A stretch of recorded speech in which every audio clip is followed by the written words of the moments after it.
Thank you so much for staying with us here through the evening hours as we move into the overnight. I got to tell you, we've got a real treacherous night ahead of us. As we've talked about, most parts of our area now have switched over from the snow over to the sleet and seeing freezing rain as well. And boy, I'll tell you, taking a look at the Doppler radar, I've been telling you that we're going to see that handoff of energy from the primary low over Tennessee and Kentucky to the main low system. Now it's over South Carolina, and boy, pressures are deepening, it's strengthening, it's intensifying. That'll make its way right up the eastern seaboard as a nor'easter, but it looks like we're going to get a good amount of moisture as we get into the overnight hours. There's a lot. You'll see it here on the Doppler in just a little bit. But the fact is, with that warm slot of air aloft, we're going to be talking about a prolonged period of sleet, freezing rain, just a wintry mix. Still could have some snow mixing in.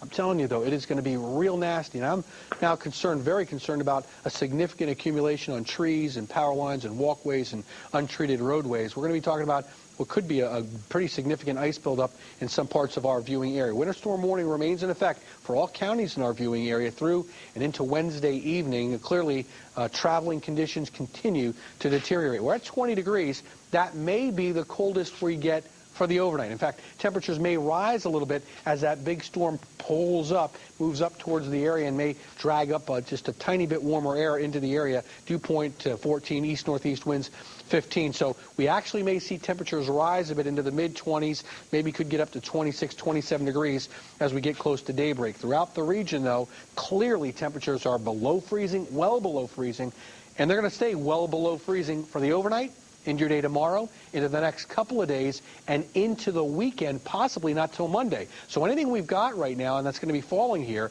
and there's going to be a good amount of moisture here during the overnight, it's going to be icy, and it's going to stay icy for quite some time. Now, here's the other thing. I'm talking about frigid cold air and lots of wind. Tomorrow night, we're going to see winds tonight picking up later on as the storm barrels up, but by tomorrow night, as that storm's pulling away, we could have wind gusts tomorrow night and then into the day on Thursday, 35, 40 miles an hour. Factor that in with overnight lows in the single digits. You bet. We're back into the deep freeze once again. Let's talk about your Doppler radar. Here's the way the middle of the circulation right here 12 hours ago. You can see that primary low. Do you see what's happening here right along the coast? Look at this just moisture, really. And what's happening is this handoff of energy. I've been telling you we want to be looking for this, and clearly you can see that.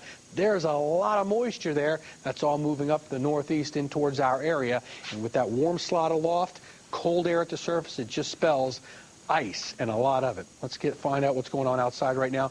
Mark Shanaberger braving the elements out on the all-famous boardwalk. The Mark, short end of the stick again, I think I got, because it's rough out here right now. You can hear the sleet pellets coming down all around me, and snowfall totals here right around 2 inches before we saw that start to come down, and it's now compacting some of the snow. Some of the area roadways will be untreated as far as the snow goes, and then this sleet will lay on top of it, and that'll help your travel as we move through the overnight hours and into our Wednesday morning. But as far as how it feels out here, it's very cold.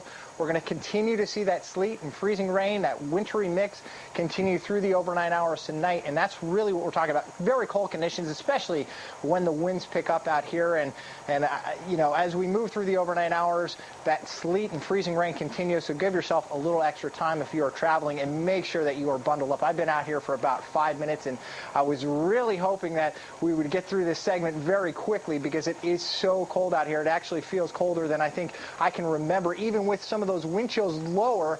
It's just maybe some of that moisture in the air is making it feel all that much colder out here. But right now, the sleet is falling in our backyard, and you can hear the pellets falling all around me. So we'll continue to see this wintry mix as we move through the overnight hours tonight.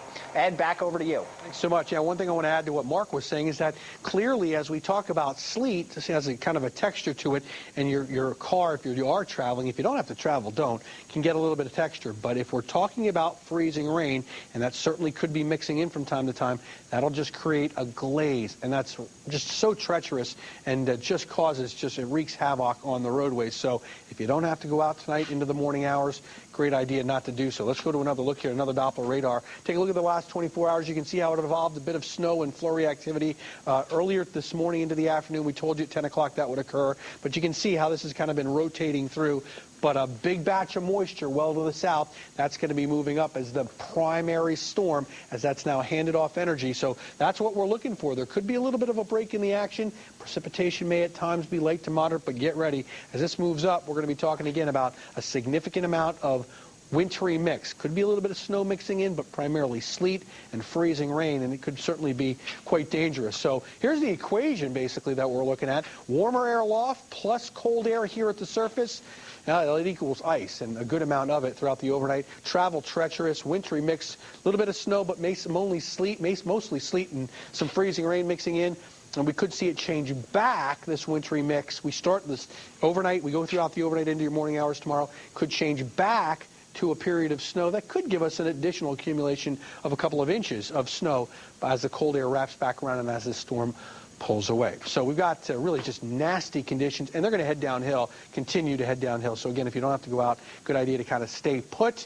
And of course, Channel 69 News starts at 10 o'clock. We've got a full comprehensive report, reporters out in the field. And of course, our 69 News starts at 5:30 tomorrow morning. A full crew will be here, again, reporters out in the field to let you know. So if you want to have an idea of what's happening out there. But here's the other thing is we've got Mark Shanaberger will be here, and we'll be giving you updates on the AccuWeather channel every 15 minutes, a fresh spot all night long. Then Rachel Frank comes in, Matt Broderick will be in. So we've got our full team of meteorologists to serve you throughout eastern Pennsylvania and western New Jersey. And we're grateful that you look to us as your weather authority. Thank you so much, and we'll see you at 10 o'clock. Be safe. If you don't have to go out, get comfortable and have your favorite snack and enjoy 69 News starting in a little less than an hour. See you then.